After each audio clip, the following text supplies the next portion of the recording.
मान्यताओं के अनुसार भगवान ने सबसे छोटी उंगली पर गोवर्धन पर्वत को उठा लिया था, पर छोटी उंगली ही क्यों, इसके पीछे भी अद्भुत तर्क है। इंद्र का मान भंग करने के लिए, अभिमान को चूर चूर करने के लिए ठाकुर जी ने यही संदेश दिया कि देखिए, एक लघु, जो सबसे लघु है महाराज उंगली, उस उंगली पे ही ठाकुर जी ने गोवर्धन को धारण कर लिया है।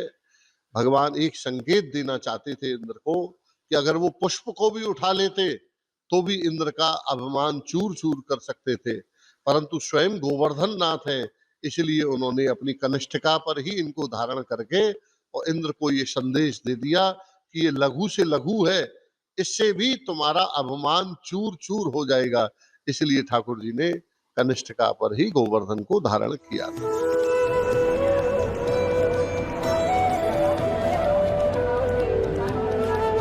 ऐसा माना जाता है कि द्वापर में भगवान कृष्ण ने गोवर्धन पर्वत की जिस शिला की पूजा की थी, उसी शिला को आज गिरिराज महाराज के रूप में पूजा जाता है। इंद्र को बहुत अहम था और इंद्र का मान भंग करना था और गिरिराज जी का मान बढ़ाना था, क्योंकि उन्होंने त्रेता में जो वरदान दिया था कि उनकी स्वयं पूजा करेंगे, तो स्वयं पूजा करने का मतलब यह है कि गिरिराज जी का मान बढ़ाना। उन्होंने कहा कि मेरे स्वयं, जब ब्रजवासियों से कहा कि मेरा ये स्वयं देवता है, आप उनकी पूजा करिए, तो वो तो साक्षात नारायण है, उनका तो कोई देवता हो नहीं सकता, लेकिन अपना ही स्वरूप एक गिरिराज जी के अंदर प्रकट किया और स्वयं ने स्वयं की पूजा की। यानी गिरिराज जी का रूप कोई अलग मत मानिए, कृष्ण का ही स्वरूप है। कहते हैं ना, एक रूप से पूजा है, एक रूप से पूजा, यानी जैसे मैं एक रूप से आपसे बात कर रहा हूँ, तो ऐसे एक रूप से मतलब भगवान कृष्ण ब्रजवासियों के साथ में पूजा करवा रहे थे और एक रूप से स्वयं ही अपनी पूजा करवा रहे थे।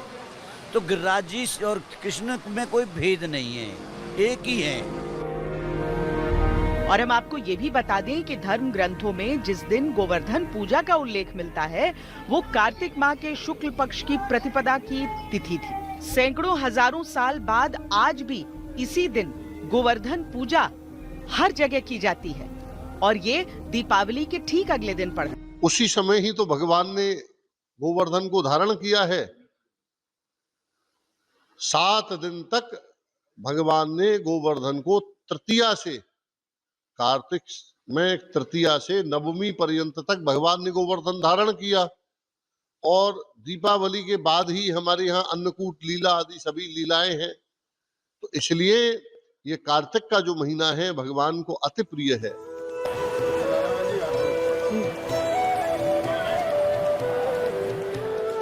गिरिराज महाराज की पूजा का सबसे सुंदर रूप होता है उनका श्रृंगार, जो दूध से किया जाता है। सिर्फ राधे रानी का, बाके बिहारी का, इसी का ही भाव होता है। हमारे ठाकुर जी आगे चल रहे हैं, आगे चल रहे हैं और हमारे साथ अच्छे मस्ती में, डांस में चल रहे हैं। साक्षात दर्शन होते हैं, किसी भी रूप में होए, साक्षात दर्शन होते हैं हमको। जो प्रभु करा दे हमारे से और हम कर ले, वही बहुत है।